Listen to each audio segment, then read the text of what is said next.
আমাদের দোরগোড়ায় উপস্থিত হয়ে গেছে বরকত এবং মাগফিরাত নাজাত বরকতের মাস রমাদান। এই রমজান মাসের ফজিলত, এর মর্যাদা, এর তাৎপর্য, এর মাহাত্ম্য রমজানের আগে থেকেই আমাদেরকে রপ্ত করতে হবে।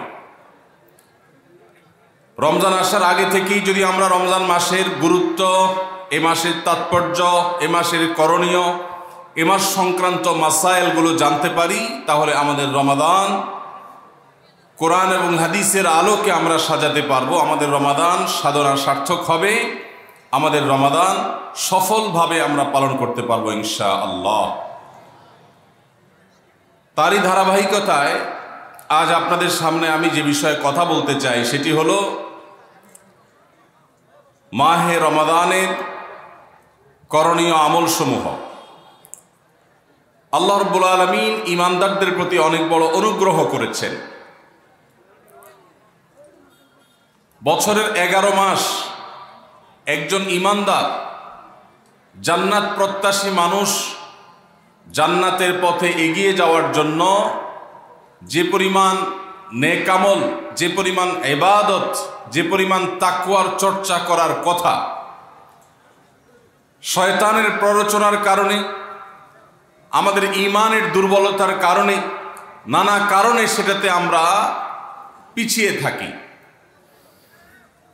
বছরের 11 মাস আমল এবং ইবাদতে আমাদের যে ঘাটতি হয়, আমরা যতটুকু পিছিয়ে থাকি, যতটুকু অভাব এবং শূন্যতা সৃষ্টি হয়, সারা বছরের আমল এবং ইবাদতের ঘাটতিকে পুষিয়ে নেওয়ার জন্য আল্লাহ রাব্বুল আলামিন দুটি বৃহৎ ইবাদতের মৌসুম দিয়েছেন আমাদেরকে।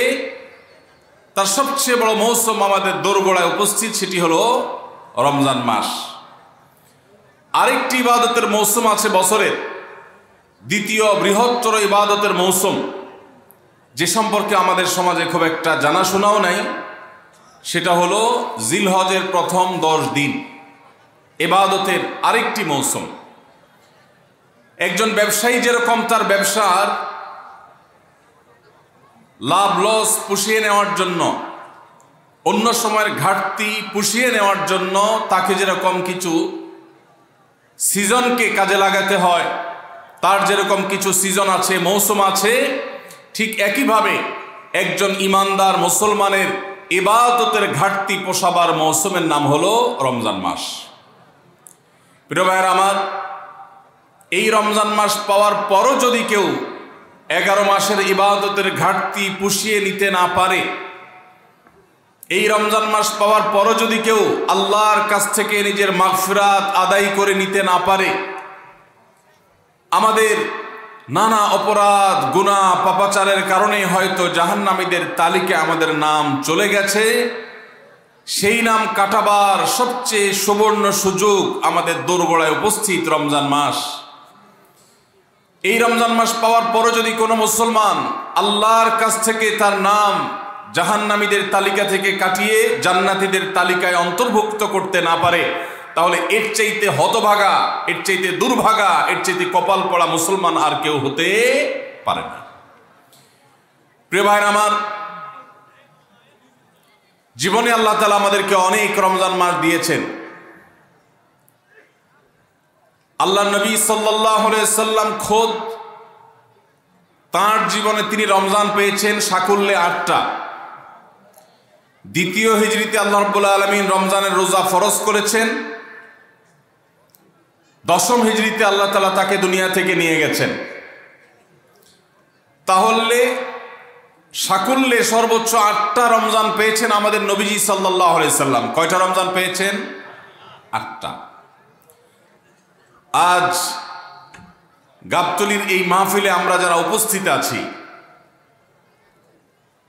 আমাদের এখানে এমন বহু মানুষ আছেন যে তার জীবনে 40, 50, 60টা পর্যন্ত রমজান মাস পেয়েছেন। ঠিক না বেঠিক? সাহাবীদের অনেকে তাদের জীবনে মাত্র একবার রমজান পেয়েছেন। হয়তো ইসলাম গ্রহণ করেছেন রমজানের আগে, রমজান মাসটা পেয়েছেন, এরপরে হয় মৃত্যু হয়ে গেছে, আর না হয় জিহাদের ময়দানে শহীদ হয়ে গেছেন, একটা রমজান জীবনে পেয়েছেন। বহু সাহাবী আছেন 2টা 4টা রমজান পেয়েছেন। অনেক সাহাবী আছেন জীবনে একটা রমজানও পান নাই, ইসলাম গ্রহণ করেছেন, এরপরে আল্লাহর রাহে জিহাদে শামিল হয়েছেন, রমজান আসার আগেই দুনিয়া থেকে চলে গেছেন। তাহলে আমরা যারা জন্মসূত্রে মুসলমান, তাদের যার যত বছর বয়স তিনি ততগুলো রমজান পেয়েছি। সাহাবীরা যেখানে মাত্র জীবনে 2, 4, 6টা 8টা 10টা রমজান পেয়ে তারা জান্নাত প্রাপ্তির দৌড়ে এগিয়ে গেছেন, আমরা জন্মসূত্রে মুসলমান হয়েও জীবনে 40-50টি রমজান পাওয়ার পরও আমরা অনেকেই জান্নাত প্রাপ্তির দৌড়ে এগিয়ে যেতে পারি নাই। এর চেয়ে বড় দুর্ভাগ্যের বিষয় আর কিছু হতে পারে না। ভাইরা আমার, এই জন্য আসন্ন রমাদান আর কয়েকদিনের মধ্যে যে রমজান শুরু হতে যাচ্ছে, আসুন এইবারের রমজান সম্পর্কে একটা সংকল্প করি, শপথ করি। এই রমজান জীবনের অন্য 10টি রমজানের মতো কাটাবো না। এই রমজানকে আমি ব্যতিক্রম, সম্পূর্ণ ভিন্নতর, সম্পূর্ণ আমল এবং ইবাদত এবং তাকওয়া চর্চার মধ্য দিয়ে আল্লাহর মাগফিরাত, নাজাত নিজের করে নেওয়ার মধ্য দিয়ে আমার এই রমজানকে আমি সার্থক করার চেষ্টা করব ইনশাআল্লাহ।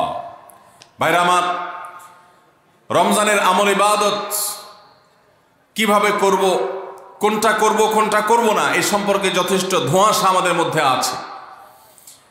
আমাদের এই দেশে মুসলমানদের কাছে রমজান মাস মানে 4টি কাজ। রমজান মাস মানে কয়টা কাজ? 4টা কাজ। রমজান মানে হলো রোজা রাখা, তারাবির নামাজ পড়া, আর সাহরি খাওয়া, ইফতার খাওয়া, ব্যাস। রোজা, তারাবি, সাহরি, ইফতার, এই 4 জিনিসের নাম হলো আমাদের মুসলমানদের রমজান মাস। অথচ আমাদের প্রিয় নবী সাল্লাল্লাহু আলাইহি ওয়াসাল্লাম রমজান মাসে এই 4 কাজের বাইরে আরো অনেক আমল, অনেক কর্মসূচি, অনেক কার্যতালিকা, অনেক আমলের তালিকা তিনি আমাদেরকে দিয়েছেন, যেটা আমরা মুসলমানরা অনেকেই জানি না। তো আজ আমরা নবী করিম সাল্লাল্লাহু আলাইহি সাল্লাম আমাদেরকে রমজান মাসে যে সমস্ত আমল করতে বলেছেন, আমরা সেই সমস্ত আমলের কথা আপনাদের সঙ্গে খুব সংক্ষেপে শেয়ার করব ইনশাআল্লাহ। কারণ আমি নবী করিম সাল্লাল্লাহু আলাইহি সাল্লামের হাদিস থেকে এবং কোরআনে কারীম থেকেও 27টি আমলের কথা আপনাদের সঙ্গে শেয়ার করব ইনশাআল্লাহ, যার সবগুলোই রমাদানের জন্য স্পেশাল, তবে অনেকগুলো রমজানের বাইরের সময়ও আমাদের পালনীয় এবং করণীয়। এই বিষয়ে আমরা এই বছর প্রথমবারের মতো একটা বই করেছি, আপনারা জানেন, মাহে রমজানের 27 আমল। এই বই থেকে আমি 27টি আমল আপনাদেরকে শোনাবো ইনশাআল্লাহ। আর আমি 27 আমল বলে শেষ করার পর প্রশ্নোত্তর সেশন শুরু করার আগে এই 27 আমল এক নিঃশ্বাসে বা এক টানে যদি কেউ শোনাতে পারেন, যে কয়জন শোনাতে পারবেন সেই কয়জনকে এই বই আমি ফ্রি উপহার দেবো ইনশাআল্লাহ। যুবকরা চ্যালেঞ্জ নিতে রাজি আছেন তো ইনশাআল্লাহ? গত 2 বছর আগে সোনাইমুড়িতে, নোয়াখালীর সোনাইমুড়িতে আমি এই 27টি আমলের উপরে বক্তব্য রেখেছিলাম। আমাকে সোনাইমুড়ির এক যুবক বিস্মিত করেছে, চমৎকৃত করেছে, সারপ্রাইজড করেছে। সে এক দাঁড়ানোতে টানা 27টা আমল বলে দিয়েছে। আমি নিজে বইয়ের লেখক হয়েও আমি বলতে পারবো না, 27টা টানা বলতে পারবো না, একটু বেঁধে বেঁধে বলতে হবে। কিন্তু সেই তরুণ টানা 27টা বলে দিয়েছে। তো বগুড়ার যুবকরা এই চ্যালেঞ্জ নিতে রাজি আছেন ইনশাআল্লাহ? রেডি তো তাহলে? ঠিক আছে ইনশাআল্লাহ। আমি সাধারণত ওয়াজ করার পর কি করলাম সেটা আবার শুনি, ফিডব্যাক নেই। শুধু আমি ওয়াজ করে চলে যাব, পানি শেষে চলে যাব, মাছ ধরবো না, তা তো হয় না। এই জন্য আজকের ওয়াজের পরে মাছ ধরা হবে ইনশাআল্লাহ। ঠিক আছে তো ইনশাআল্লাহ? যে যত বেশি প্রশ্নের উত্তর দিতে পারবেন সে তত বড় মাছ, রুই কাতল হিসাবে বিবেচিত হবে ইনশাআল্লাহ। যদি আল্লাহ তাআলা আমাদেরকে মানুষ করে সৃষ্টি করেছেন, মাছের চাইতে অনেক শ্রেষ্ঠ আমরা, শুধু বোঝার সুবিধার্থে বলা। আল্লাহ আমাদেরকে মনোযোগের সাথে শোনা এবং আমল করার তৌফিক দান করুন। ভাইরা আমার, রমাদান কেন্দ্রিক যে সমস্ত আমল, যে সমস্ত করণীয় আমাদের আছে, তার মধ্যে প্রথম করণীয় হলো শাবানের 29 তারিখে পশ্চিম আকাশে রমজানের চাঁদ তালাশ করা। এটা একটা আমল। কোন দিন চাঁদ তালাশ করবেন? শাবানের 29 তারিখ। এই বছর আমাদের দেশে শাবানের 29 তারিখ কবে হচ্ছে? রোজা কবে থেকে শুরু হচ্ছে? তাহলে 29শে শাবান সন্ধ্যায়, যেদিন থেকে রোজা হওয়ার সম্ভাবনা আছে, সেই দিন সন্ধ্যায় মাগরিবের আগে পশ্চিম আকাশের দিকে চাঁদ অনুসন্ধান করার চেষ্টা করে তাকাবেন। পশ্চিম আকাশে চাঁদ অনুসন্ধান করার জন্য যদি চেষ্টা করেন, একটু খোঁজার চেষ্টা করেন, চাঁদ দেখতে যদি পান তো ভালো, এমনকি যদি চাঁদ দেখতে নাও পান, চাঁদ দেখার চেষ্টা যে করেছেন এর কারণ আপনার আমল নামাতে সওয়াব লেখা হবে, একটা সুন্নত আদায় করার সওয়াব। ভাইরা আমার, আমরা আমাদের ছেলেবেলায়, আমাদের শৈশবে রমজানের আনন্দ আঁচ করতাম পশ্চিম আকাশের চাঁদ দেখে। ঈদের আনন্দের সূচনা এবং শুরুই হতো ঈদের চাঁদ দেখার মধ্য দিয়ে। এমন একটা সময় আমরা এখন এসে পৌঁছেছি যেই সময়ে সবাই চাঁদ তালাশ করে, কিন্তু সেটা আকাশে না, ফেসবুকে। ঠিক না ভাই? ঠিক। চাঁদ কি ফেসবুকে উঠে না আকাশে উঠে? তাহলে সবাই যদি ফেসবুকে চাঁদ তালাশ করেন, আকাশে চাঁদ দেখবে কে? ও ইসলামী ফাউন্ডেশনের হেলাল কমিটি, চাঁদ দেখা কমিটির কিছু মানুষ, তাদের উপরে নির্ভর করে 18-20 কোটি মানুষ তারা ফেসবুকে তাকায় আস। এটা খুবই দুর্ভাগ্যজনক একটা বাস্তবতা। নবী করিম সাল্লাল্লাহু আলাইহি সাল্লামের হাদিসটা আমরা লক্ষ্য করি, তিনি বলেছেন, সুমু লিরুইয়াতিহি ওয়া আফতিরু লিরুইয়াতিহি, তোমরা চাঁদ দেখে সিয়াম সাধনা করবে, চাঁদ দেখে রমাদান উদযাপন করবে, চাঁদ দেখে রমাদানের ইবাদত বন্দেগী করবে, আর চাঁদ দেখে তোমরা ঈদ উদযাপন করবে। চাঁদ দেখে তিনি আমাদেরকে রোজা রাখতে বলেছেন। অতএব চাঁদ দেখতে হবে কি হবে না? ভাইরা আমার, বিলুপ্ত হওয়া মৃত প্রায় সুন্নাহগুলোর মধ্যে থেকে একটা হলো চাঁদ তালাশ করার সুন্নাহ। এটা ফরজে কিফায়া, মুসলিম সমাজের কেউ যদি না করে সবাই গুনাহগার হবে। এটা খুবই রিস্কি একটা বিষয়, দুর্ভাগ্যজনক একটা বিষয় যে 20 কোটি মানুষের রমজান মাত্র মুষ্টিমেয় কয়েকজন মানুষের দেখার উপর নির্ভর করবে। ভাইরা আমার, আমরা পশ্চিম আকাশে চাঁদ দেখার চেষ্টা করব ইনশাআল্লাহ। যদি চাঁদ দেখতে পান আপনি, তাহলে নবী সাল্লাল্লাহু আলাইহি সাল্লামের সেখানে একটা দোয়া পড়বেন, আল্লাহুম্মা আহিল্লাহু আলাইনা বিল ইয়ুমনি ওয়াল ঈমান ওয়াস সালামাতি ওয়াল ইসলাম রব্বি ওয়া রাব্বুকাল্লাহ। চাঁদকে লক্ষ্য করে বলবেন, চাঁদের সাথে কথা বলবেন। চাঁদ আপনার কথা হয়তো বুঝবে না, কিন্তু আল্লাহর এরকম সৃষ্টি যারা আমাদের কথা বুঝতে পায় না, তাদেরকে লক্ষ্য করে কিছু বলার মানে হলো আপনি মূলত আপনার মনের আকুতিকে প্রকাশ করছেন। চাঁদকে লক্ষ্য করে নবী সাল্লাল্লাহু আলাইহি সাল্লাম চাঁদ দেখলে পড়তেন, আল্লাহুম্মা আহিল্লাহু আলাইনা বিল ইয়ুমনি ওয়াল ঈমান। হে আল্লাহ, এই যে চাঁদ আমি দেখতে পাচ্ছি, এই চাঁদের পুরো মাসটাকে যে আমার জন্য বরকত এবং ঈমান দিয়ে পরিপূর্ণ করে দিন। এই চাঁদ পুরো মাস জুড়ে থাকবে, অতএব পুরো মাস জুড়ে এই চন্দ্র মাসে আমি আপনার কাছে আমার জীবনে প্রভূত বরকত, কল্যাণ এবং ঈমান আপনার কাছ থেকে চাই।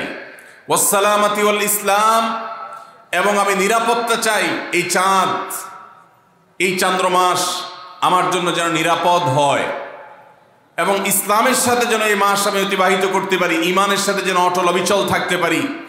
রব্বি ওয়া রাব্বুকাল্লাহ, হে চাঁদ, তোমার সৃষ্টিকর্তা, পালনকর্তা আর আমারও পালনকর্তা এক আল্লাহ। ভাইরা আমার, চাঁদ দেখার চেষ্টা করা যাবে তো ইনশাআল্লাহ? সোশ্যাল মিডিয়াতে আপনি চাঁদের খবর খোঁজেন, দোষ নাই, কিন্তু আমরা সবাই যদি সোশ্যাল মিডিয়াতে চলে যাই, পশ্চিম আকাশে চাঁদটা দেখবে কে? দুর্ভাগ্য। মসজিদ মাদ্রাসার ছাত্ররা, ওলামা ইকরাম, তারাও চাঁদ তালাশ করতে দেখা যায় খুবই কম, খুবই নগণ্য। আল্লাহ তাআলা আমাদের সবাইকে মৃত প্রায় সুন্নাহকে জিন্দা করার তৌফিক দান করুন। এই বছর 29শে রমাদান শুক্রবারে হবে না শনিবারে হবে? কে কে চাঁদ দেখবেন হাত তোলেন। আল্লাহ আমাদের সবাইকে চাঁদ দেখার তৌফিক দান করুন। মৃত সুন্নাহকে জিন্দা করার নিয়তে চাঁদ দেখবেন ইনশাআল্লাহ। আল্লাহ আমাদের সবাইকে আমল করার তৌফিক দান করুন। ভাইরা আমার, তাহলে রমজান কেন্দ্রিক প্রথম আমল পেয়ে গেলাম, প্রথম কর্মসূচি পেয়ে গেলাম, সেটা হলো শাবানের শেষ তারিখে পশ্চিম আকাশে চাঁদ তালাশ করবো ইনশাআল্লাহ। নাম্বার 2, রমজানের দ্বিতীয় আমল, যেটা রমজানের প্রধান আমল মূলত কি সেটা বলেন দেখি। রমজানের প্রধান আমল কি ভাই? রোজা রাখা। মাশাআল্লাহ, উত্তর সঠিক। রমজান মাসের প্রধান আমল হলো রোজা রাখা। রোজা রাখার চাইতে এ মাসের বড় কোনো আমল হতে পারে না। রোজা রাখা রমজানের সুন্নত না মুস্তাহাব?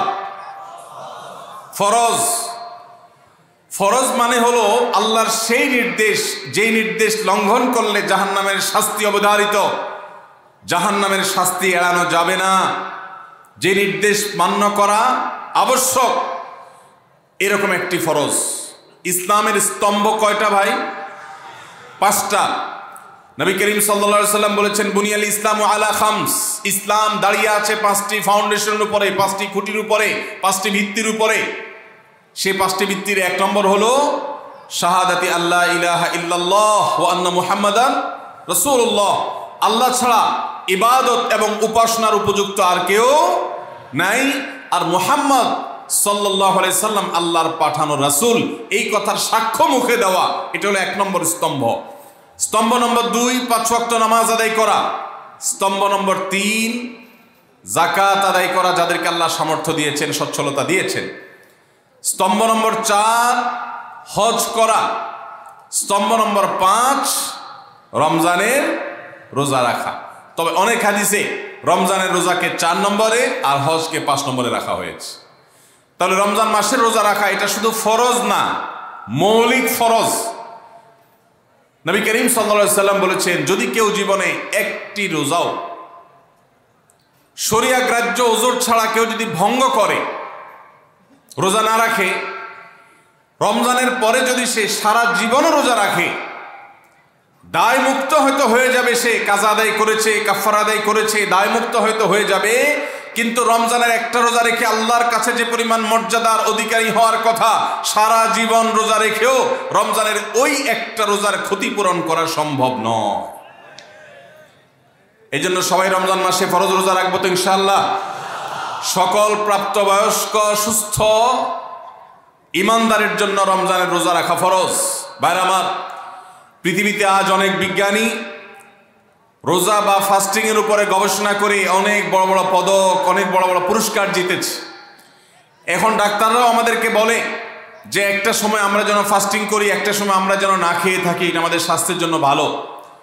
নবী সাল্লাল্লাহু আলাইহি সাল্লাম সেই ১৫০০ বছর আগে আল্লাহর দেয়া বিধান আমাদেরকে জানিয়েছেন। রমজানে পুরো মাস রোজা, শাবানে মুহররমে বেশি বেশি নফল রোজা, সোমবার বৃহস্পতিবার সাপ্তাহিক রোজা, চাঁদের ১৩, ১৪, ১৫ আইয়ামে বীজের মাসিক রোজা। নিয়মিতভাবে এই রোজায় সিয়ামগুলো যদি পালন করি আমরা, তাহলে আল্লাহর সন্তুষ্টি এবং জান্নাত লাভ যেমন হবে, ঠিক একইভাবে আমরা দুনিয়াতে সুস্থ সবল থাকতে পারবো। আমাদের শরীরে অতিরিক্ত যে চর্বি তৈরি হয়, বিশেষ করে আজকের বিশ্ব বাস্তবতায়, এই চর্বিগুলোকে বার্ন করার জন্য রোজার কোনো বিকল্প নাই। যদিও চর্বি বার্নের উদ্দেশ্যে রোজা রাখলে সে রোজা রোজা নয়। আমাদের উদ্দেশ্য হবে আল্লাহর সন্তুষ্টি অর্জন, পাশাপাশি পার্থিব উপকারিতা এমনি পেয়ে যাব। আল্লাহ আমাদের সবাইকে রমজান রোজা রাখার তৌফিক দান করুন। ভাইরা আমার, নবী করিম সাল্লাল্লাহু আলাইহি ওয়াসাল্লাম তিনি বলেছেন, যে ব্যক্তি রমজানে ঈমান এবং ইখলাসের সাথে আল্লাহকে খুশি করবার জন্য রমজান রোজা রাখবে, আল্লাহ তার পূর্বের সমস্ত গুনাহ মাফ করে দিবেন। অনেক যুবক আছেন গ্যাস্ট্রিকের অজুহাতে, অনেকে আছেন প্লাস্টিকের অজুহাতে রোজা রাখেন না। কারো গ্যাস্ট্রিক, কারো প্লাস্টিক। সামান্য একটু রোজা রাখতে যে যুবক পারে না, সে নিজেকে মুসলিম দাবি করে কোন মুখে? মাত্র 12-14 ঘন্টা যে না খেয়ে থাকার মতো চ্যালেঞ্জ নিতে পারে না, সে আবার কিসের মুসলমান দাবি করে নিজেকে? এই জন্য ভাইরা সবাই রোজা রাখবো তো ইনশাআল্লাহ। বাসা বাড়িতে বাচ্চাদেরকে কৈশোর বয়স থেকে তাদেরকে রোজা রাখতে শেখাবেন। সাহাবায়ে কেরাম আশুরার রোজা পর্যন্ত বাচ্চাদেরকে রাখাতেন এবং তাদেরকে খেলনা দিয়ে ভোলাতেন, রোজা রাখতে তাদের সাহায্য করতেন।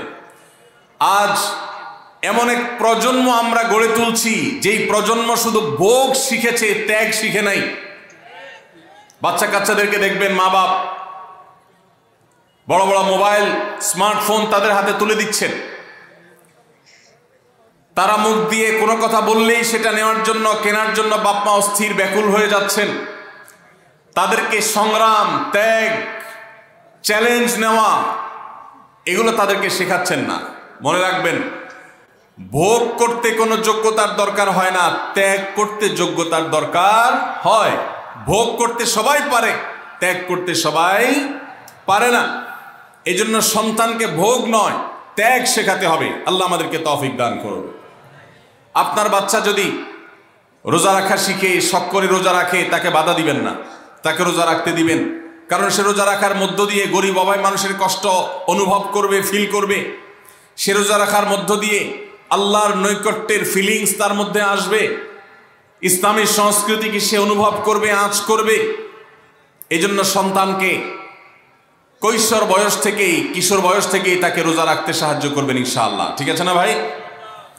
বাচ্চাদের প্রথম হয়তো রোজা অর্ধেক রাখবে, দুপুরে ভেঙে ফেলবে, এরপর না হয় বিকাল পর্যন্ত রাখবে, এরপর না হয় সন্ধ্যা পর্যন্ত রাখবে, কিন্তু অভ্যাস তাকে গড়ে তুলতে হবে। আল্লাহ আমাদেরকে তৌফিক দান করুন। ভাইরা আমার, তাহলে রমজানের প্রধান আমল রোজা রাখা। এই রোজা ইচ্ছাকৃত শরিয়া গ্রাহ্য ওজর ছাড়া ভাঙা জায়েজ নাই, হারাম। যদি কেউ ভাঙে অথবা না রাখে সে ফাসিক। অতএব এই রোজার চর্চা আমাদের করতে হবে। আল্লাহ আমাদের সবাইকে তৌফিক দান করুন। তাহলে 3 নম্বর আমল হলো রমজান মাসের, 2 নম্বর আমল হলো রমজান মাসে রোজা রাখা। 3 নম্বর আমল হলো রাতে তারাবির নামাজ আদায় করা। রাতে কি আদায় করা ভাই? তারাবির নামাজ আদায় করা কি ফরজ না নফল? ফরজ না সুন্নত? সুন্নত, সুন্নতে মুআক্কাদা। নবী করিম সাল্লাল্লাহু আলাইহি সাল্লাম বলেছেন, মান সামা মান কামা রমাদান ঈমানান ওয়া ইহতিসাবা গুফিরা লাহু মা তাকাদ্দামা মিন যামবি। যে ব্যক্তি রমজান মাসে রাতে দাঁড়িয়ে তারাবির নামাজ পড়বে, তার পূর্বের সমস্ত গুনাহ খাতা মাফ করে দেওয়া হবে।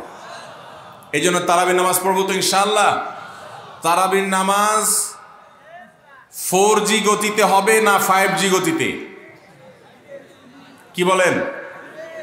4G না 5G? ভাইরা আমার, সব কিছুতে গতি ভালো না, সব কিছুতে গতি ভালো না। নেটের গতি যত বেশি হয় তত ভালো, কিন্তু নামাজের গতি, ইবাদত, সিজদার গতি, তারাবির গতি যত কম হয়, যত ধীরে ধীরে হয়, যত শান্তশিষ্টভাবে হয়, তত আল্লাহর কাছে বেশি মর্যাদাবান হয়। অতএব মহল্লার হাফেজ সাহেবদেরকে তাড়াতাড়ি নামাজ শেষ করার জন্য দৌড়ের উপর রাখবেন। ক্রিকেট খেলা আছে হুজুর, আজকে একটু খেয়াল রাখেন, বলবেন। ভাইরা আমার, আমরা তারাবির নামাজের কথা যখন স্মৃতিতে, কল্পনায় আমরা ভাবি, তখন আমাদের স্মৃতিতে তুফান মিল মার্কা একটা নামাজ ভেসে উঠে। ঠিক না বে ঠিক? 5 ওয়াক্ত নামাজ এত তাড়াহুড়া করা হয় না তারাবি যত। অথচ তারাবি এটা তারবিহাত এর বহু বচন, আরবি শব্দ, যার অর্থ হলো আরামের সাথে, ধীরস্থিরতার সাথে, রেস্ট করে করে যে নামাজ আদায় করা হয় তার নাম তারাবি। নাম হলো আরামের সাথে করা, আর আমরা করি ব্যারামের সাথে তাড়াহুড়ো করে। এই জন্য এলাকা এলাকা তারাবি ধীরে ধীরে পড়ার জন্য উদ্যোগ নেবেন তো ইনশাআল্লাহ। ইমাম সাহেবদেরকে, হাফেজ সাহেবদেরকে উদ্বুদ্ধ করবেন, ভাই হুলস্থুল করবেন না, কি পড়েন কিচ্ছু বুঝি না, এমন টান দেন শেষে যায় শুধু আলামুন তালামুন, আর এটা শুনে মনে করেন যে এখন স্টপ হয়েছে, এখন রুকুতে যাইতে হবে। এই নামাজ কি নামাজ? এটা তামাশা। ভাইরা আমার, স্পিডে তারাবি না পড়ে যদি একটু ধীরে তারাবি পড়া হয়, সর্বোচ্চ 15 থেকে 20 মিনিটের ডিফারেন্স হবে, এর বেশি না। মাত্র 15 মিনিটের জন্য আপনার পুরো নামাজকে আপনি বরবাদ করছেন। দেশের বেশিরভাগ মসজিদগুলোতে তুফান মিল মার্কা তারাবি পড়া হয়। এই তারাবি আল্লাহর কাছে কতটা গ্রহণযোগ্য হবে, এটা যথেষ্ট প্রশ্নবিদ্ধ বিষয়। আল্লাহ তাআলা আমাদের সবাইকে ধীরস্থিরতার সাথে খুব শান্তভাবে তারাবির নামাজ আদায় করার তৌফিক দান করুন। চেষ্টা করা যাবে না ইনশাআল্লাহ।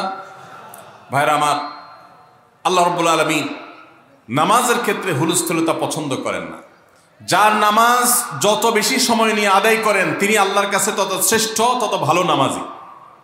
আর যার নামাজে যত হুলস্থুল করা হয় তার নামাজের কোয়ালিটি মর্যাদা আল্লাহর কাছে তত কম। অতএব আমরা রমজানের তৃতীয় আমল জানলাম তারাবির নামাজ, এবং সেটা ধীরস্থিরতার সাথে আদায় করবো। আল্লাহ আমাদের তৌফিক দান করুন। নাম্বার 4, সাহরি খাওয়া। সাহরি খাওয়া এটা রমজানের একটা আমল। আপনি সারা বছর লাঞ্চ করেন, ডিনার করেন, দুপুরের খানা খান, রাতের খানা খান, সকালে ব্রেকফাস্ট নাস্তা করেন, কিন্তু এর কোনোটা ইবাদত হয় না, এর কারণে আপনি সওয়াব পাবেন না। কিন্তু রমজান মাসে ভোর রাতে ঘুম থেকে উঠে যে আপনি খাবার খাবেন, এই খাবার খাওয়ার জন্য যে উঠলেন এবং খাইলেন, এর কারণে আপনার অ্যাকাউন্টে আপনার আমলনামা আল্লাহ তাআলা সওয়াব জমা করে দিবেন। আপনি রিওয়ার্ড পাবেন, বিনিময় পাবেন। কেন? কারণ নবী করিম সাল্লাল্লাহু আলাইহি সাল্লাম বলেছেন, তাসাহহারু ফাইন্না ফিস সাহুরি বারাকাহ। তোমরা সাহরির খাবার খাবে ভোর রাতে। রোজার মাসে রোজা রাখতে গিয়ে সাহরির খাবার খাবে। কেন? কারণ সাহরির যে খানা, এই খানাতে আল্লাহ তাআলা বরকত রেখেছেন। এই খানা খাইলে তার জন্য আমাদের স্পিরিচুয়াল, আধ্যাত্মিক বিভিন্ন রকমের উপকারিতা আল্লাহ তাআলা এর মধ্যে নিহিত রেখেছেন। এর মধ্যে খাদ্য শক্তি আছে, আমাদের এনার্জি হবে শরীরে, রোজা রাখতে সহজ হবে। এর পাশাপাশি সাহরির খাবারে আলাদা একটা বরকত আছে, শেফা, বহুবিধ উপকারিতা আমাদের শরীরের, আমাদের মনের জন্য আল্লাহ তাআলা রেখেছেন। এই জন্য সাহরি খাওয়াটা আলাদা একটা ইবাদত।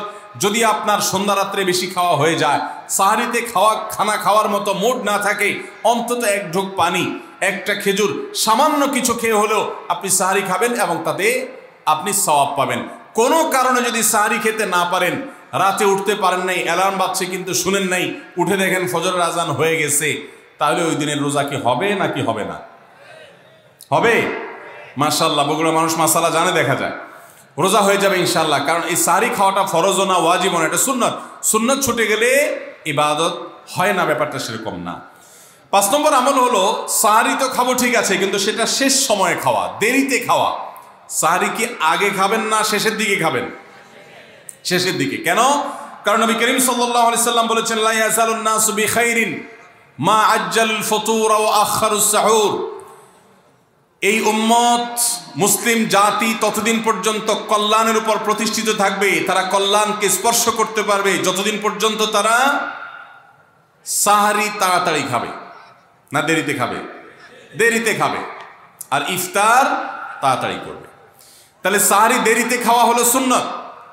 আমাদের দেশে গ্রামে অনেক মুরব্বীরা এখনো আছেন, রাত 12টা, 1টা, 2টা বাজে সাহরি খেয়ে শুয়ে থাকেন।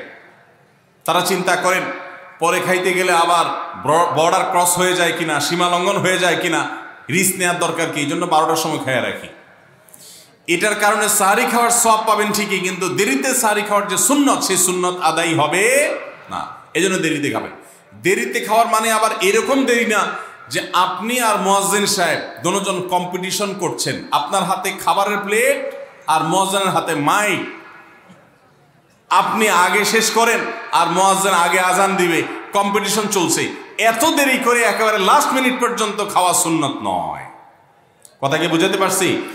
কয়েক মিনিটের গ্যাপ রেখে তারপরে খাবার শেষ করবেন। কারণ নবী করিম সাল্লাল্লাহু আলাইহি সাল্লাম সাহরি খেয়ে শেষ করে ফজর নামাজ শুরু করতেন, এর মধ্যে 50টা আয়াত পড়ার মতো গ্যাপ রাখতেন, অর্থাৎ প্রায় 10 মিনিটের মতো একটা গ্যাপ থাকতো। এই জন্য আমরা একটা গ্যাপ রেখে তারপর সাহরি শেষ করব। অর্থাৎ ফজরের আজান যদি হয় উদাহরণস্বরূপ 5:25 বা 30, তাহলে আমরা 2-4 মিনিট আগে সাহরি খেয়ে শেষ করবো ইনশাআল্লাহ। তাহলে সাহরি দেরি করে খাওয়া, শেষের দিকে খাওয়াটা সুন্নত। আল্লাহ আমাদেরকে আমল করার তৌফিক দান করুন। বন্ধু বান্ধব সহ রেস্টুরেন্টে গিয়া সাহরি পার্টির আড্ডা বাইর করছে, শয়তানি এবং ফাইজলামির আর কোনো জায়গা নেই, সাহরির জন্য পার্টি বাইর করছে, তাও আবার ছেলে মেয়ে একসাথে মিলেমিশে। ভাইরা আমার, সাহরি খাওয়া ইবাদত, এবং সাহরির এই সময়টা দোয়া কবুলের সময়, তাহাজ্জুদের সময়। আল্লাহ তাআলা দুনিয়ার আকাশ থেকে ডেকে ডেকে বান্দাকে ক্ষমা করেন। এই সময়টাতে আড্ডাবাজি করা, এটা হতভাগা ছাড়া আর কারোর কোনো কাজ হতে পারে না। এরপরে 6 নম্বর আমল হলো ইফতার করা। রোজা রেখেছেন কিন্তু ইফতার করেন নাই, রোজা হয়ে যাবে কিন্তু সুন্নাত আদায় হবে না। এই জন্য ইফতার করা একটা সুন্নত। আল্লাহ তাআলা আরহামুর রাহিমিন, এমন একটা মাস রমজান মাস, সারা বছর কিন্তু আমরা নাস্তা করি, সারা বছর যেটা নাস্তা করি রমজানে সে নাস্তাই করি। পার্থক্য হলো সারা বছর নাস্তা করি সকালে, রমজানে নাস্তা করি সন্ধ্যায়। মানুষ দীর্ঘ সময় না খেয়ে থাকার পরে যে খাবার খায় সেটাকেই ব্রেকফাস্ট বলে, সেটাকেই নাস্তা বলে। আরবিতে যে ইফতার বলা হয়, এই ইফতার শব্দের অর্থ কিন্তু নাস্তা। ইফতার শব্দের অর্থ কি? নাস্তা। সারা বছর নাস্তা খেলে কোনো সওয়াব হবে, কিন্তু রমজান মাসে আপনি যদি সারাদিন উপবাস থাকার পর সন্ধ্যায় ব্রেকফাস্ট করেন অর্থাৎ ইফতার করেন, তাহলে আল্লাহ তাআলা আপনাকে সুন্নাত পালন করার সওয়াব দিবেন। এই জন্য ভাই ইফতার করা একটা সুন্নাত। 7 নম্বর, ইফতার আবার তাড়াতাড়ি করা আরেকটা সুন্নাত। এটা 7 নম্বর আমল, ইফতারটা একটু তাড়াতাড়ি করা। তাড়াতাড়ি করা মানে কি? সূর্য ডুবার 2-4 মিনিট আগে। কি বলেন? তাহলে তাড়াতাড়ি কেমনে হলো? তাড়াতাড়ি মানে হলো সূর্য ডুবার সাথে সাথে করা, বিলম্ব বা দেরি না করা। নবী করিম সাল্লাল্লাহু আলাইহি ওয়াসাল্লামের ওই হাদিস আবারও আমরা স্মরণ করি। তিনি বলেছেন, লা ইয়াজালুন নাসু বিখাইরিন মা আজ্জালুল ফুতুর ওয়া আখারুস সুহুর। এই মানুষ, এই উম্মত ততদিন কল্যাণের উপরে প্রতিষ্ঠিত থাকবে যতদিন তারা ইফতার তাড়াতাড়ি করবে আর সাহরি দেরিতে করবে। ইফতার তাড়াতাড়ি করা এর মানে হলো সূর্য ডুবছে আর দেরি করবেন না। শিয়ারা এবং ইহুদিরা তাদের মধ্যে রোজা আছে, ফাস্টিং আছে, তারা সেই রোজায় ইফতার করে হলো চতুর্দিক অন্ধকার হয়ে যাওয়ার পর, সূর্য ডুবার পর পর ইফতার করে না। তো এই জন্য নবী সাল্লাল্লাহু আলাইহি সাল্লামের আদর্শ হলো তার বিপরীত, অর্থাৎ সূর্য ডুবার পর পর ইফতার করে ফেলা, অতিরিক্ত বিলম্ব না করা। আল্লাহ আমাদেরকে আমলের তৌফিক দান করুন। 8 নম্বর আমল হলো ইফতারের দোয়া পড়া। ইফতারের দোয়া জানা আছে ভাই? কি দোয়া? আমরা একটা দোয়া কমন জানি বাংলাদেশে মানুষ, সেটা হলো আল্লাহুম্মা লাকা সুমতু আলা রিজকিকা আফতারতু। এটাও হাদিসে বর্ণিত হয়েছে, কিন্তু হাদিসের সনদ নিয়ে অনেকেই কোনোটা নিয়ে আলাপ তুলেছেন, প্রশ্ন তুলেছেন। আল্লাহুম্মা লাকা সুমতু মানে হলো, হে আল্লাহ আপনার উদ্দেশ্য রোজা রেখেছি, ওয়া আলা রিজকিকা আফতারতু, এবং আপনার দেওয়া রিজিক দিয়ে ইফতার করেছি। আর ইফতারের আরেকটা দোয়া হলো যাহাবাজ জামা ওয়াবতাল্লাতিল উরুক ওয়া সাবাতাল আজরু ইনশাআল্লাহ। এটা একটা দোয়া। যদি এগুলো দোয়ামূলক নয়, আমরা দোয়া বলছি, এটা মূলত আল্লাহর কাছ থেকে একটা প্রত্যাশা। এর অর্থ হলো যাহাবাজ জামা, আমার পিপাসা দূর হয়ে গেছে, ওয়াবতাল্লাতিল উরুক, আমার শিরা উপশিরাগুলো সব সিক্ত হয়ে গেছে, ওয়া সাবাতাল আজরু ইনশাআল্লাহ, এবং আল্লাহ চাহেন তো এই রোজার বিনিময় আমার সাব্যস্ত হয়ে গেছে, আল্লাহর কাছে এটা স্থির হয়ে গেছে। এটা হলো ইফতারের দোয়া। ইফতারের দোয়াটা কি ইফতারের আগে করব না পরে করব? ইফতারের দোয়াটা যারা ইফতারের আগে করার পক্ষে তারা হাত তোলেন। অল্প সংখ্যক মানুষ। আর বাকিরা সবাই কি পরের পক্ষে না মাঝখানের পক্ষেও আছেন লোক? সব পরের। মাশাআল্লাহ, সব সূক্ষ্ম সূক্ষ্ম মাসআলা দেখি গাবতলী মানুষ জানে, মাশাআল্লাহ, অনেক অগ্রসর দেখা যায়। আল্লাহ আমাদের সবাইকে দ্বীনের জন্য কবুল এবং মঞ্জুর করুন, মাশাআল্লাহ। ভাইরা আমার, ইফতারের দোয়াটা ইফতারের পরে করতে হয়, যেটা বেশিরভাগ মানুষ জানে না। কিন্তু আমি অবাক হলাম যে এখানে বেশিরভাগ মানুষ আপনারা জানেন, মাশাআল্লাহ, নলেজেবল মানুষ, বোঝা গেছে। ইফতারের দোয়ার অর্থের দিকে তাকালেই তো বোঝা যায় এটা আগে না পরে। দোয়ার অর্থের মধ্যে তাকালে আমরা দেখতে পাচ্ছি যে আল্লাহ শিরা উপশিরা সিক্ত হয়ে গেছে, পিপাসা দূর হয়ে গেছে, এগুলো তো ইফতারের পরেই হয়।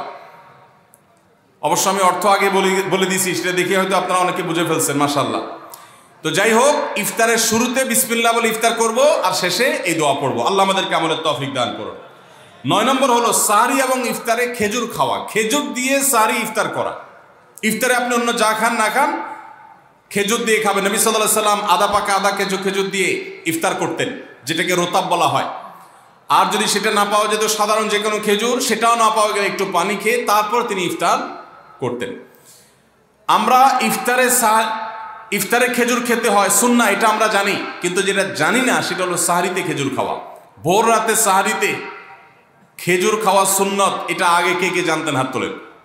আগে জানতেন, মাশাআল্লাহ, হাত নামান। গত বছর রমজানে সাহরিতে ভাত তরকারি যাই খাইছেন না খাইছেন, একটা হলো খেজুর খাইছেন, কারা কারা হাত তোলেন? মাশাআল্লাহ, দেখি সব আমল করা মানুষ, মাশাআল্লাহ। তাহলে তার ওয়াজ টোয়াজের কোনো দরকার নেই। এত নলেজেবল মানুষ, এত আমলদার মানুষ যদি এলাকায় থাকে, তাহলে ওয়াজের দরকারটা কি?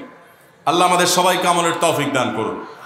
ভাইরা আমার, ইফতারে খেজুর খাওয়া যেমন সুন্নাত, সাহরিতেও খেজুর খাওয়া সুন্নাত, কিন্তু খেজুর খাওয়া কোনো ফরজ ওয়াজিব না। খেজুরের দাম বেশি হয়ে গেছে, আপনি কিনতে অপারগ। যদি একটা খেজুরও পুরো রমজানে না খান, আপনার রোজার কোনো অসুবিধা হবে।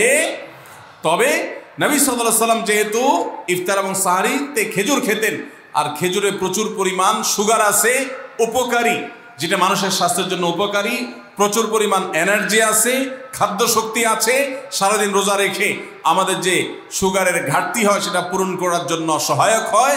এই জন্য সাহরি এবং ইফতারে খেজুর খাওয়া এমনিতেও উপকারী। আর নবী সাল্লাল্লাহু আলাইহি সাল্লামের সুন্নাত, তিনি বলেছেন নি'মা সাহুরুল মুমিনি আত-তামার, ইমানদারের সাহরির আইটেমের মধ্যে সবচেয়ে বেস্ট উত্তম হলো খেজুর। এই জন্য অন্য যাই খান না খান একটু হলো, এক পিস হলো খেজুর খাবেন, ইনশাআল্লাহ সুন্নাত আদায় করার নিয়তে খেলে এই খেজুর সুন্নাতটা আদায় হয়ে যাবে, আল্লাহ তাআলা তা চাহেন। তো তাহলে 9 নম্বর আমল পেলাম হলো সাহরি এবং ইফতারিতে খেজুর খাওয়া। 10 নম্বর আমল হলো সকল প্রকার পাপাচার বর্জন করা, গুনাহের কাজ থেকে বিরত থাকা। এইটা হলো রমজান মাসের দ্বিতীয় সর্বোচ্চ গুরুত্বপূর্ণ আমল। সিরিয়ালে আমরা 10 নম্বরে বলেছি, কিন্তু 27টা রমজানের স্পেশাল আমলের মধ্যে সবচেয়ে গুরুত্বপূর্ণ আমল হলো রোজা রাখা, আর দ্বিতীয় সর্বোচ্চ গুরুত্বপূর্ণ আমল হলো সব ধরনের পাপাচার বর্জন করা, গুনাহের কাজ ত্যাগ করা। যদি কেউ রমজানে রোজা রাখে আবার চোখ দিয়ে হারাম জিনিস মোবাইলে দেখে, স্ক্রিনে দেখে, পত্রিকার পাতায় দেখে, অফলাইনে দেখে, পরনারীর দিকে তাকায় থাকে, সে যদি কান দিয়ে হারাম জিনিস শুনে, গান বাদ্য এ সমস্ত কিছু সে যদি উপভোগ করে, তাহলে তার এই রোজা আর উপোস থাকার মধ্যে কোনো পার্থক্য। মনে রাখবেন, রোজা শুধু পেটের হয় না, রোজা চোখের হয়, রোজা কানের হয়, রোজা হাতের হয়, রোজা মুখের হয়, রোজা শরীরের প্রত্যেকটা অঙ্গ প্রত্যঙ্গের হয়। একজন মানুষ যখন তার পুরো শরীরে রোজা করে, সে যখন সকল অঙ্গ প্রত্যঙ্গ দিয়ে আল্লাহর আনুগত্য করে, আল্লাহর নাফরমানি থেকে বেরিয়ে আসে, তখন সে সত্যিকারের রোজাদার হয়। আর যে শুধুমাত্র দিনের বেলায় পানাহার বর্জন করে, যৌনাচার বর্জন করে, আর সমস্ত পাপাচার অপকর্ম সে যথারীতি অন্য সময়ের মতো রমজান মাসেও করে, এই রোজাদার পেটের রোজা রেখেছে কিন্তু তার শরীরের অন্য অন্য অঙ্গ প্রত্যঙ্গগুলো আল্লাহর কথা শুনে নাই, সো সেগুলো কিন্তু রোজা রাখে নাই। এই রোজা আল্লাহর কাছে মাকবুল এবং গ্রহণযোগ্য রোজা হতে পারে না। অতএব আমরা রমজান মাসে সব ধরনের গুনাহের কাজ বর্জন করবো তো ইনশাআল্লাহ। প্রিয় ভাইরা আমার, রোজা কিন্তু আমাদের সাথে কথা বলে। রোজার ভাষা আমরা অনেকে জানি না, কি বলে সেটা অনেকে বুঝি না, কিন্তু রোজা আমাদের সাথে কথা বলে। কি কথা? সিয়াম শব্দের অর্থ, আমরা যেটাকে রোজা বলছি সেটা কোরআনের ভাষায় বলা হয় সিয়াম, হাদিসে বলা হয়েছে সেটাকে সওম বা সিয়াম। এই সওম বা সিয়াম একই শব্দ, এর অর্থ হলো বিরত থাকা। এর অর্থ হলো কি ভাই? বিরত থাকা, ব্রেক দিতে জানা। আল্লাহ রাব্বুল আলামিন রোজার মতো ইবাদত দিয়েছেন আমাদেরকে জীবনে ব্রেক দেওয়ার অভ্যাস গড়ে তোলার জন্য। আমরা যেন ব্রেক দিতে শিখি, আমরা যেন থামতে শিখি, আমরা যেন নিজেদেরকে নিয়ন্ত্রণ করতে শিখি। ইসলামের যে বৈশিষ্ট্য, ইসলামের যে বিউটি, ইসলামের যে সৌন্দর্য, সেটা হলো ইসলাম পৃথিবীর মানুষকে আত্মনিয়ন্ত্রণ করবার কথা বলে। আজ ভোগবাদী পৃথিবীর যেদিকে তাকাবেন, চতুর্দিকে দেখতে পাবেন শুধু ভোগের হাতছানি। দুনিয়াটা মস্ত বড়, খাও দাও আর ফুর্তি করো, শুধুমাত্র ফুর্তি ফুর্তি এবং ফুর্তি, ভোগ এবং ভোগ এবং ভোগ। গোটা পৃথিবী আপনাকে ভোগের কথা বলবে, ত্যাগের কথা বলবে না। ইসলাম আপনাকে ত্যাগের কথা বলে। আপনি ঈদ উদযাপন করবেন, ঈদ উল ফিতর, সেখানে পর্যন্ত ইসলাম বলে আগে গরিবের বাসায় ফিতরা পৌঁছাবে, তারপর তুমি ঈদগাহে যাবে, ঈদের আনন্দ করবে। আপনি কোরবানির ঈদে পশু জবে করে গোশত খাবেন, উৎসব করবেন, ইসলাম বলে ভালো কথা, তুমি উৎসব করবে, তোমাকে উৎসব করতেই দেওয়া হয়েছে, কিন্তু আগে গরিবের বাসায়ও এই গোশত পাঠাবে ঈদের, সেটা নিশ্চিত করবে, তার পাশাপাশি তুমি ঈদ উদযাপন করবে। আমরা যে রমজানের রোজা রাখি, এই রোজা আমাদেরকে বিরত থাকার কথা বলে। সেই বিরত থাকাটা কি? সেটা হলো আমরা যখন রোজা রাখি আমাদের পিপাসা হয়, আমাদের ক্ষুধা লাগে, পিপাসা হয়, আবার হাতের সামনে হয়তো পানিও আছে, আমার ক্ষুধা লাগে, হাতের সামনে হয়তো খাবারও আছে, কেউ দেখছেও না, সিসি ক্যামেরাও নেই, বদ্ধ রুমে কক্ষের মধ্যে, কিন্তু আমি রোজাদার। কোন রোজাদার রোজার মধ্যে খায়, পান করে? কেন?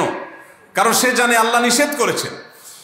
আমরা যখন ইফতার সামনে নিয়ে বসে থাকি সন্ধ্যাবেলায়, ভাইরা আমার, সারা বছর নাস্তা তো আল্লাহ তাআলা কম হোক বেশি হোক সবাইকে করার তৌফিক দেন, আমরা সবাই তো কম বেশি নাস্তা করি।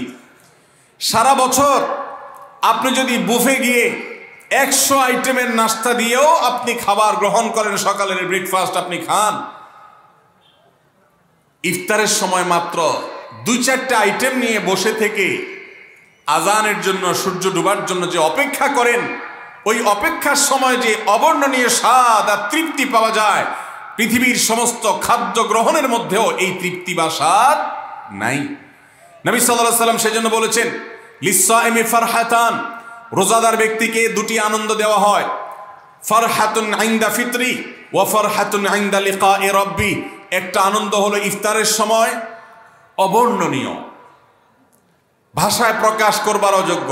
কি ভালো লাগা কাজ করে, ইফতারের জন্য আমরা বসে আছি, খাবার সামনে আছে রকমারি, শীতল শরবত সামনে আছে, রকমারি খাবারের পসরা সাজানো আছে টেবিলে, দস্তরখানে, এদিকে পেটে ক্ষুধাও আছে, কিন্তু আমরা মিনিট গুনছি, আমরা সময় দেখছি, ঘড়ির দিকে তাকিয়ে আছি, সূর্য কখন ডুববে। সূর্য ডুবেছে আর সাথে সাথে আমরা ইফতার করছি। এই যে আল্লাহর নির্দেশের অপেক্ষা, ইসলাম রোজার মাধ্যমে আমাদেরকে সেই শিক্ষাটা দিতে চায়। রোজা আমাদের সাথে সেই কথা বলে যে দেখো, তুমি জীবনে বিরত থাকতে শিখো, গোটা পৃথিবী তোমাকে ভোগ শিখাবে, ইসলাম তোমাকে ত্যাগ শিখাবে, ইসলাম তোমাকে কন্ট্রোল করা শিখাবে। আমাদের তরুণদের চরিত্রকে নষ্ট করবার জন্য, তাদেরকে নানাভাবে উস্কানি দেওয়ার জন্য, বিনোদনের নামে, নিউজের নামে, বিজ্ঞাপনের নামে, বিভিন্ন নামে অশ্লীল নানা দৃশ্য, খোলামেলা দৃশ্য তাদের সামনে দেখানো হয়, ভোগের আহ্বান করা হয়। ইসলাম বলে, হে মুসলিম তরুণ, তোমার চোখের এরিয়ার মধ্যে কোনো পরনারী, কোনো সুন্দরী নারী পড়ে গেছে, তুমি আঁচ করতে পেরেছ, সাথে সাথে তোমার দৃষ্টিকে তুমি নিয়ন্ত্রণ করো, অবনত করো। কুল্লিল মুমিনিনা ইয়াগুদ্দু মিন আবসারিহিম ওয়া ইয়াহফাযু ফুরুজাহুম। আল্লাহ বলেছেন, হে রাসূল বলে দিন ইমানদার পুরুষদেরকে, তারা যেন তাদের চোখগুলোকে নামিয়ে রাখে, তাদের সম্ভ্রমকে তারা সংরক্ষণ করে। মনে রাখবেন, যা খুশি তা করতে পারা এটা যোগ্যতা নয়। নিজেকে নিয়ন্ত্রণ করলাম, যা খুশি তা করব না, এর নাম হলো যোগ্যতা।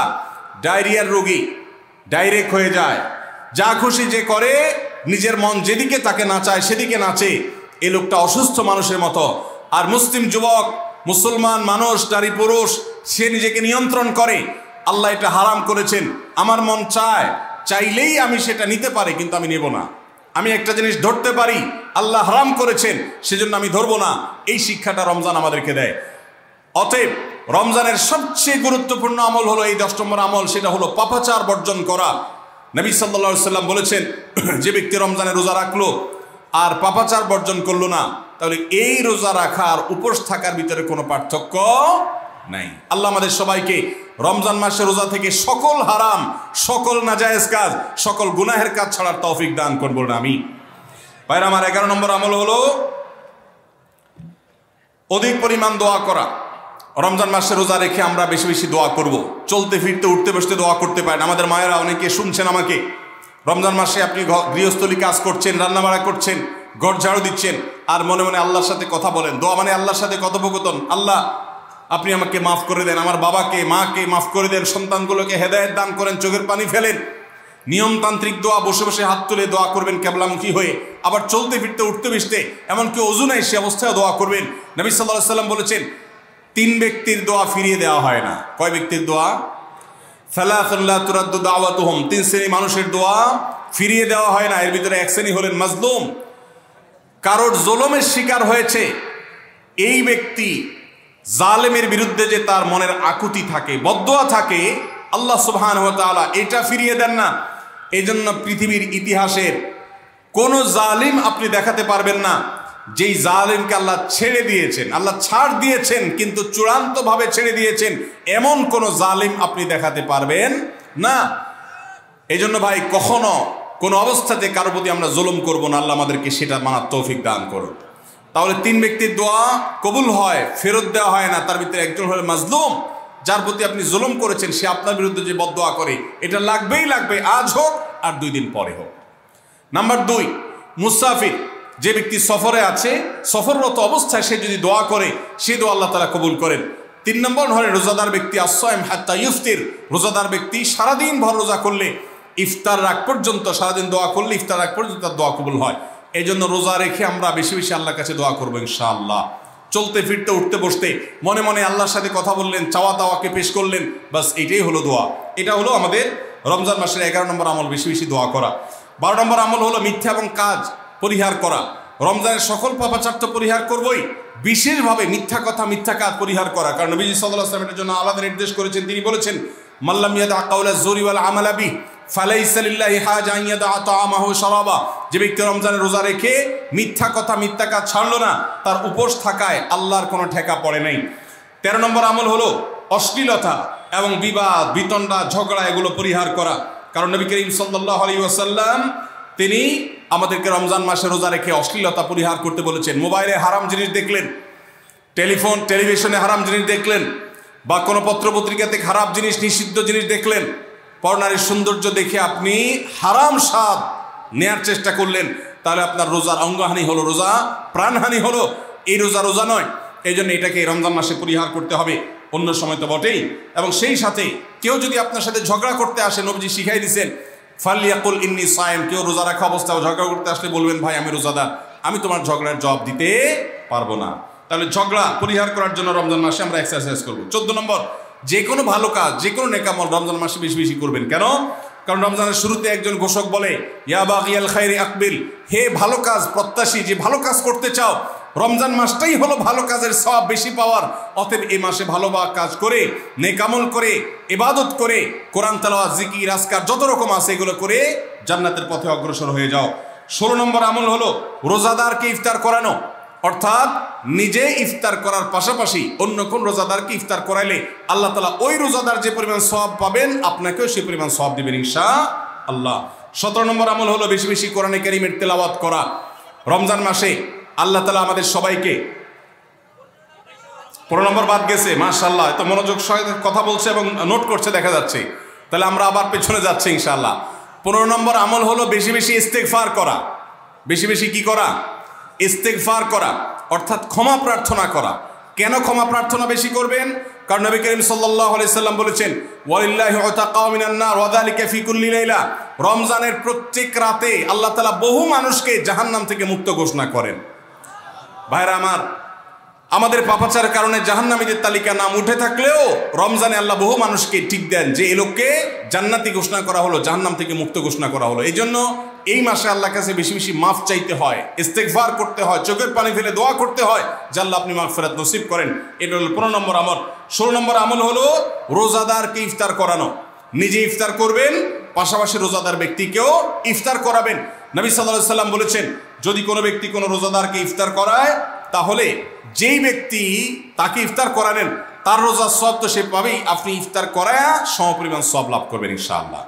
অতএব মসজিদে ইফতার দেওয়ার ব্যবস্থা করা যেতে পারে, রাস্তাঘাটে, বিশেষ করে পাবলিক পরিবহনে, এমনকি প্রাইভেট গাড়িতেও সন্ধ্যার সময় ইফতারের সময় অনেক সময় খাবার থাকে না, তখন আপনি রাস্তায় দাঁড়িয়ে যদি সামান্য একটু খেজুর, সামান্য একটু পানি বিতরণ করতে পারেন, তাহলে সবটা পাওয়া যেতে পারে। আপনার বাসায় আশেপাশে অনেক অভাবী মানুষ আছে, তাদের বাসায় আপনি ইফতার পৌঁছে দিতে পারেন। এর মাধ্যমে রোজাদারকে ইফতার করার সওয়াব পেতে পারেন। 17 নম্বর আমল হলো বেশি বেশি কোরআনে কারীমের তেলাওয়াত করা। কোরআনে কারীমের তেলাওয়াত রমজান মাসে বেশি বেশি করব। কেন? কারণ হলো এই মাসটাই হলো কোরআন নাজিলের মাস। আল্লাহ তাআলা রমজান মাসে কোরআন নাজিল করেছেন। আল্লাহ বলেছেন, শাহরু রমাদান আল্লাযী উনজিলা ফীহিল কুরআন হুদাল লিন-নাস ওয়া বাইয়িনাতিন মিনাল হুদা ওয়াল ফুরকান। রমজান মাস এমন মাস যে মাসে আল্লাহ তাআলা কোরআন নাজিল করেছেন। এই জন্য এই মাসে বেশি বেশি রোজ কোরআন তেলাওয়াত করতে হবে। নবী করিম সাল্লাল্লাহু আলাইহি ওয়াসাল্লাম বেশি বেশি রমজান মাসে কোরআন তেলাওয়াত করতেন। আমাদের পূর্বসূরি সালাফগণ কেউ কেউ রমজান মাসে অন্য সব আমল কমিয়ে দিয়ে কোরআন তেলাওয়াতটা সবচেয়ে বেশি করতেন। এই জন্য দিনে এবং রাতে বেশি বেশি করে কোরআন শুদ্ধতার সাথে সৌন্দর্যের সাথে তেলাওয়াত করব, অর্থ সহকারে বুঝে পড়ার চেষ্টাও পাশাপাশি করবো ইনশাআল্লাহ। 18 নম্বর আমল হলো কোরআন পরস্পরকে শোনাশুনি করা, বুঝে পড়া। অর্থাৎ আপনি কোরআন তেলাওয়াত করবেন, আপনার স্ত্রী শুনবে, আপনার মা শুনবে, আপনার বোন শুনবে, আবার তারা তেলাওয়াত করবে, আপনি শুনবেন। আমরা তারাবির নামাজে এক পক্ষীয় তেলাওয়াত শুনি, হাফেজ সাহেব তেলাওয়াত করেন, আমরা শুনি, কিন্তু আমরা তেলাওয়াত করে আরেকজন শুনবে, এটা হয় না। নবী সাল্লাল্লাহু আলাইহি সাল্লাম রমজান মাস আসলে জিবরিল ফেরেশতার সাথে কোরআন শোনাশুনি করতেন। জিবরিল তেলাওয়াত করতেন, নবীজি শুনতেন, আবার আমাদের নবীজি তেলাওয়াত করতেন, জিবরিল শুনতেন। এটা একটা সুন্নত। এই সুন্নতটা বিলুপ্ত হয়ে গেছে, এটা নিয়ে চর্চা নাই। এই জন্য আমরা এটা বাসা বাড়িতে নতুন করে জিন্দা করব। আল্লাহ আমাদেরকে তৌফিক দান করুন। 19 নম্বর আমল হলো দান সাদাকা বেশি বেশি করা। নবীজি সাল্লাল্লাহু আলাইহি সাল্লাম এমনিতেই প্রচুর পরিমাণ দান করতেন, কিন্তু রমজান আসলে তার দানশীলতার পরিমাণ আরো বেড়ে যেত। এই জন্য অভাবী, প্রতিবেশী, গরিব দুঃখী সবার ঘরে ঘরে আমরা আমাদের সাধ্য অনুযায়ী দান পৌঁছানোর চেষ্টা করব রমজান উপলক্ষে। এটা রমজানের 19 নম্বর স্পেশাল আমল, বিশেষ আমল। 20 নম্বর রমজানের কর্মসূচি হলো ভোর রাতে দোয়া করা। কারণ সারা বছর ভোর রাতে তাহাজ্জুদের নামাজ পড়া বা দোয়া করার সুযোগ আমাদের হয় না, কিন্তু রমজানের সাহরি খেতে তো এমনি ওঠেন। অতএব এই টাইমে দোয়া কবুল হয়। 24 ঘন্টার ভিতরে দোয়া কবুলের সবচেয়ে মোক্ষম সুযোগ, সবচেয়ে আদর্শ সময় হলো এই তাহাজ্জুদের সময়টা। ভাইরা আমার, ঢাকার একটি বড় কোম্পানি, বাংলাদেশের সবচেয়ে বড় শিল্প প্রতিষ্ঠান বললে ভুল হয়তো হবে না, অন্তত এটুকু বলা যায় যে প্রথম 3-4টি বড় প্রতিষ্ঠানের একটি। এরকম একটা প্রতিষ্ঠানের একজন কর্মকর্তা বছর 2-3 আগে আমার সাথে হঠাৎ দেখা। তিনি আমাকে দেখে বেশ আবেগ আপ্লুত হলেন এবং অনেকটা জড়িয়ে ধরলেন এবং বললেন, ভাই, আপনার একটি আলোচনা থেকে আমার জীবনের ভিতরে এমন এক পরিবর্তন আসছে যেটা অকল্পনীয়, অভাবনীয়। তো আমি একটু কৌতূহল হয়ে জানতে চাইলাম কোনটা সেটা। তখন তিনি বললেন, ভাই, আমার জীবনে এমন একটা রোগ হয়েছে, যেই রোগ ট্রিটমেন্ট করার জন্য দেশে বিদেশে বিভিন্ন জায়গায় গিয়েছি, কোনো চিকিৎসা এর আমি পাই নাই। শেষ পর্যন্ত আশাহত হয়ে চাকরি ছেড়ে দিয়ে, শহর ছেড়ে দিয়ে গ্রামে গিয়ে বসবাস করা শুরু করছি এবং মৃত্যুর জন্য অপেক্ষা করছি। এর মধ্যে আপনার একটা আলোচনার ক্লিপ আমার চোখের সামনে আসলো সোশ্যাল মিডিয়াতে, এটা শুনলাম। সে আলোচনাটা ছিল আল্লাহর কাছ থেকে অসাধ্য সাধন করার সময় হলো ভোর রাত তাহাজ্জুদের সময়। আমি এই আলোচনা পুরোটা শোনার পর ওই রাতেই আমি ঘুম থেকে উঠে ভোর রাতে তাহাজ্জুদ পড়ে আল্লাহর কাছে বুক ভাসিয়ে মন ভরে কাঁদলাম, দোয়া করলাম। ওই ভাই বললেন যে আমি এত দোয়া করলাম, দোয়া করতে করতে দীর্ঘ সময় আমি পরিতৃপ্ত হলাম, আমার দোয়া শেষ হয়ে গেল। এরপর দোয়া করে শেষ করার পর ফজর নামাজের সময় হয়ে গেছে। আমার ফিল হলো, অনুভব হলো যে আমার শরীরে আর কোনো রোগবালাই এখন মনে হয় নাই। এবং তিনি গত 2 দিন আগেও তার সাথে আমি দেখা করলাম ঢাকায়, গতকালকে দেখা করলাম, 2 দিন আগে না, মাত্র 1 দিন আগে দেখা করলাম। তিনি এখন সুস্থ সবল হয়ে আবার তার চাকরিতে ফিরে গিয়ে স্বপদে সমহিমায় আছেন।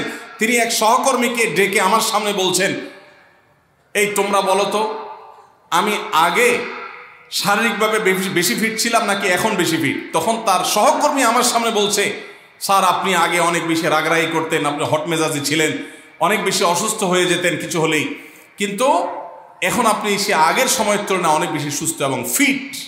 তিনি বললেন, ভাই, ভোর রাতের দোয়ার প্রভাব এত বেশি, তাহাজ্জুদের সময়ের দোয়া এত গুরুত্বপূর্ণ যে এই এক দোয়া আমার জীবনকে আমূল পরিবর্তন করে দিয়েছে। এই জন্য ভাইরা, রমজান মাসে বিশেষ করে যখন তাহাজ্জুদের সময় সাহরি খেতে যখন উঠবেন, সাহরি খাওয়ার পর 10টা মিনিট সময় হাতে রাখেন, বা সাহরি খাওয়ার আগে 10টা মিনিট আগে উঠে উজু করে 2 রাকাত 4 রাকাত নামাজ পড়ে, বা নামাজ পড়ার সময় না থাকলে অন্তত কেবলামুখী হয়ে 2টা হাত তুলে আল্লাহর কাছে একটু চান। নবীজি সাল্লাল্লাহু আলাইহি সাল্লাম বলেছেন, রাতের শেষ প্রহর যখন হয়, দুনিয়ার আসমানে নেমে এসে আল্লাহ বান্দাদেরকে ডেকে ডেকে তাদের প্রত্যেকটা চাওয়া পূরণ করে দেন। এই জন্য ভাইরা, রমজান মাসে সাহরির সময় দোয়া কবুল হয়। রমজান উপলক্ষে বিশেষ করে এই আমলটা, সাহরির সময় আমলটা, আমরা দোয়া করার আমলটা করতে পারি। তাহলে 20 নম্বর আমল হলো তাহাজ্জুদের নামাজ এবং ভোর রাতের দোয়া। এটা অন্য সময়ও করা যায়, কিন্তু রমজানের সুযোগটা বেশি আসে, সেজন্য এটাকে রমজানের স্পেশাল আমল হিসেবে আমরা উল্লেখ করলাম। আল্লাহ আমাদেরকে সবাইকে তৌফিক দান করুন। সাহরি খেতে উঠলে একটু দোয়া করবো তো ইনশাআল্লাহ, 2-4 মিনিটের জন্য হলে দোয়া করবো, একাকে নির্জনে আল্লাহর কাছে কেবলামুখী হয়ে। এর চেয়ে বড় দুর্ভাগ্যের বিষয় কি আছে যে আল্লাহ চাওয়ার জন্য ডাকছেন আর আমি অবহেলা করে বসে আছি। ভাইরা আমার, 5 ওয়াক্ত নামাজের জন্য মুয়াজ্জিন আপনাকে ডাকে, কিন্তু ভোর রাতে দোয়া কবুলের জন্য স্বয়ং আল্লাহ আপনাকে ডাকে। অতএব সাহরি খেতে উঠলে ভোর রাতে সাহরির সময় একটু দোয়া করবো তো ইনশাআল্লাহ। 21 নম্বর আমল, ওমরা করা। যাদেরকে আল্লাহ তৌফিক দিয়েছেন তারা রমজানে ওমরা করবেন, কারণ নবী করিম সাল্লাল্লাহু আলাইহি ওয়াসাল্লাম বলেছেন, উমরাতুন ফি রমাদান তা'দিলু হাজ্জা। রমজানে কেউ উমরা করলে একটা হজের সওয়াব পায়। কোন কোন হাদিসে আসছে তাআদিলু হাজ্জাতাম মাই, নবীজির সাথে হজের সওয়াব পাওয়া যায় রমজানে উমরা করলে। আল্লাহ আমাদেরকে যখন তৌফিক দিবে আমরা তখন সেটা করব ইনশাআল্লাহ। ঠিক আছে না? নিয়ত করেন, দোয়া করেন, আল্লাহ একসময় তৌফিক অবশ্যই দিবেন। 22 নম্বর আমল হলো রমজানের শেষ 10 দিন মসজিদে ইতিকাফ করা। গুরুত্বপূর্ণ একটা পয়েন্ট, মসজিদে ইতিকাফ করা। খুব মনোযোগ দিয়ে শুনি। রাসূল করিম সাল্লাল্লাহু আলাইহি সাল্লাম রমজানের রোজা ফরজ হওয়ার পর থেকে নিয়ে তার মৃত্যু পর্যন্ত একটি বছরের জন্য রমজানের শেষ দশক মসজিদে ইতিকাফ করা ছাড়া ছিলেন না। একবার তিনি মসজিদে ইতিকাফে বসেছেন, কিন্তু ইমার্জেন্সি একটা কাজে মসজিদ থেকে তাকে বের হতে হয়েছে। এই জন্য তিনি পরের বছর 20 দিন ইতিকাফ করেছেন। 10 দিন হলো ওই বছরের, আর 10 দিন হলো আগের বছরে যে ইতিকাফ ভেঙে ফেলেছেন সেটার ইতিকাফের কাজা। তার মানে হলো নবীজির জীবনে কখনো ইতিকাফ 1 বছর একটা রমজান মাসেও ছাড়েন নাই। এত গুরুত্বপূর্ণ আমল যে রমজানের এই আমলটা তিনি কখনোই ছাড়েন নাই। দুর্ভাগ্য আমাদের, এখানেও হয়তো বেশিরভাগ মুসলমান আমরা জীবনে একবারের জন্য রমজানের শেষ 10 দিন ইতিকাফ করি নাই। যে আমল নবীজি জীবনে কখনো ছাড়েন নাই সেটা আপনি জীবনে একবারও করেন নাই। এর চাইতে বড় হতভাগা উম্মত আর কি হতে পারে? ভাইরা আমার, 3টি আমলের নগদ তৃপ্তি আমি অন্তত অনুভব করি। আমি আমার সে অভিজ্ঞতার আলোকে আপনাদের উদাত্ত আহ্বান করতে চাই, রমজানের শেষ দশকে আপনারা ইতিকাফ করুন। যে 3টি আমলের তৃপ্তি, নগদ স্বাদ, অবর্ণনীয় ভালো লাগা কাজ করে, অন্তর্জগতে প্রশান্তিতে পরিপূর্ণ হয়ে যায়, সেই 3টি ইবাদতের একটি হলো আরাফাতের ময়দানের দোয়া। এটার সাথে কোনো কিছুর কম্পেয়ার হয় না। অবর্ণনীয় এক তৃপ্তি লাগে আরাফাতের ময়দানে দোয়া করতে। দ্বিতীয় হলো সিজদায় গিয়ে চোখের পানি ফেলে আল্লাহর কাছে দোয়া করতে অসম্ভব ভালো লাগা কাজ করে। ভোর রাতে দোয়াতেও একই স্বাদ পাওয়া যায়। আর 3 নম্বর হলো রমজানের শেষ দশকের ইতিকাফ। ইতিকাফ যে একবার করেছে সে জীবনে বারবার করে, তাকে আর ফেরানো যায় না। এই জন্য ভাইরা, রমজানের শেষ দশকে আমরা আল্লাহর ঘরে বসে গিয়ে ইতিকাফ করার চেষ্টা করবো তো ইনশাআল্লাহ। অনেক এলাকায় বৃদ্ধ মানুষ, বুড়া মানুষ বসায় দেওয়া হয় টাকা পয়সা দিয়ে।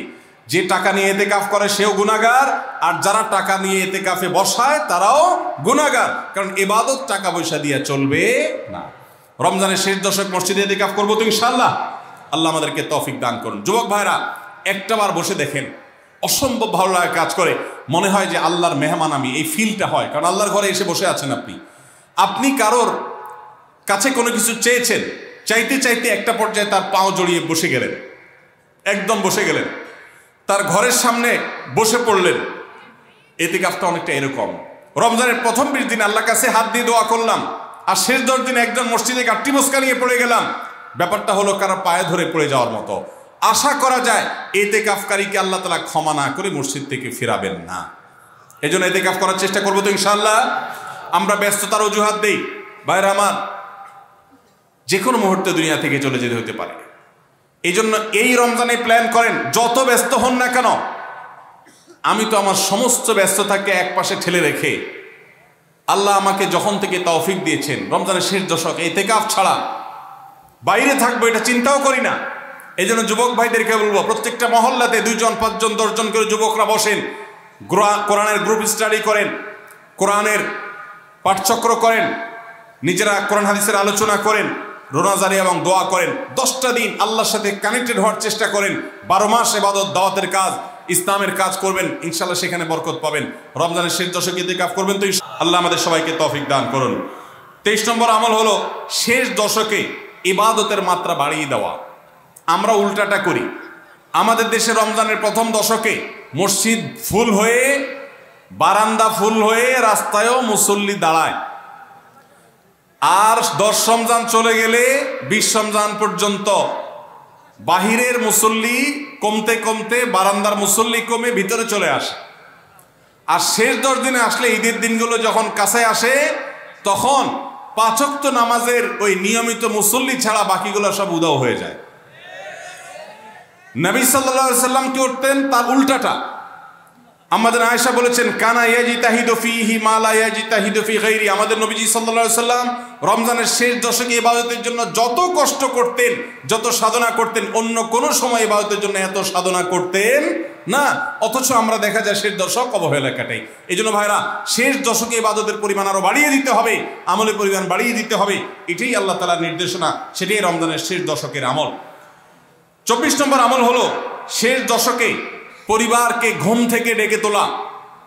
এটা আলাদা সুন্নাহ। নবী সাল্লাল্লাহু আলাইহি সাল্লাম রমজানের শেষ দশক হলে কানা ইদা দাখালাল আশার আহইয়া লাইলা ওয়া আইকাযা আহলা, তিনি পরিবারকে ঘুম থেকে ডেকে তুলতেন এবং স্ত্রী সঙ্গ ত্যাগ করতেন। শেষ দশক কোমর বেঁধে ইবাদত করতেন। এটা 24 নম্বর আমল। তাহলে শেষ দশক পরিবারকে ঘুম থেকে ডেকে তোলা। নবীজি অন্য কোনো সময় ঘুম থেকে ইবাদতের জন্য ডাকতেন না, নফল নামাজ যার ইচ্ছা সে পড়বে, যার ইচ্ছা পড়বে না। কিন্তু শেষ দশক এত বড় অফার, এত বড় সুযোগ, কারণ লাইলাতুল কদর শেষ দশকে আছে, এই জন্য এই দশকে ইবাদতের জন্য পরিবারকে তিনি ডেকে তুলতেন। তারা শুয়ে থাকুক, তিনি এটা সহ্য করতেন না। এই জন্য 24 নম্বর আমল হলো রমজানের শেষ দশকে পরিবারকে ঘুম থেকে ডেকে তোলা এবং স্ত্রী সঙ্গ ত্যাগ করা শেষ দশকের জন্য। 25 নম্বর আমল হলো লাইলাতুল কদর অনুসন্ধান করা। রমজানের শেষ দশকের প্রত্যেকটা রাতে কিন্তু শবে কদর হতে পারে, বিশেষ করে বেজোড় রাতে 21, 23, 25, 27, 29 এই রাতগুলোতে লাইলাতুল কদর হওয়ার সম্ভাবনা অনেক জোরালো। সৌদি আরবের মানুষ তাদের বেজোড় রাতে তালাশ করবে, আমরা আমাদের বেজোড় রাতে তালাশ করব ইনশাআল্লাহ। নবীজি সাল্লাল্লাহু আলাইহি সাল্লাম বলেছেন যে তাহাররাউ লাইলাতুল কদর ফিল বিত্রি মিনাল আশরিল আওয়াখির মিন রমাদান, রমজানের শেষ দশকের বেজোড় রাতগুলোতে তোমরা শবে কদর হতে পারে সে আশা বেশি বেশি করে ইবাদত বন্দেগী করো। লাইলাতুল কদরের ইবাদতকে আল্লাহ বলেছেন লাইলাতুল কদরে খায়রুম মিন আলফি শাহর, 1000 মাস, 1000 মাস ইবাদত করলে যে সওয়াব পাওয়া যাবে, লাইলাতুল কদরের এক রাতের ইবাদতের সওয়াব তার চাইতে বেশি হবে। সেই রাত কোনটা আল্লাহ নির্দিষ্ট করেন নাই, এই জন্য শেষ দশকের প্রত্যেকটা রাতেই ইবাদত করার চেষ্টা করা, স্পেশালি বেজোড় রাতগুলোতে। 26 নম্বর আমল হলো লাইলাতুল কদরের আশায় বিশেষ দোয়া পড়া। সেটা কি? আল্লাহুম্মা ইন্নাকা আফুউন তুহিব্বুল আফওয়া ফাআফু আন্নি, আল্লাহ আপনি ক্ষমাশীল, আপনি ক্ষমাকে ভালোবাসেন, অতএব আমাদেরকে ক্ষমা করে দিন। এটা রমজানের শেষ দশকের প্রত্যেক রাতেই পড়বেন। যে রাতটা একটু শান্ত শিষ্ট, একটু শীতল, একটু বৃষ্টিভাব, একটু লাইলাতুল কদরের আবহ বোঝা যায়, সেই রাতকে লাইলাতুল কদর আশা করে প্রত্যাশা করে বেশি বেশি দোয়া পড়বেন, আল্লাহুম্মা ইন্নাকা আফুউন তুহিব্বুল আফওয়া ফাআফু আন্নি। তাহলে 26 নম্বর আমল হলো লাইলাতুল কদরের দোয়া পড়া। আর 27 নম্বর সর্বশেষ আমল হলো ফিতরা আদায় করা।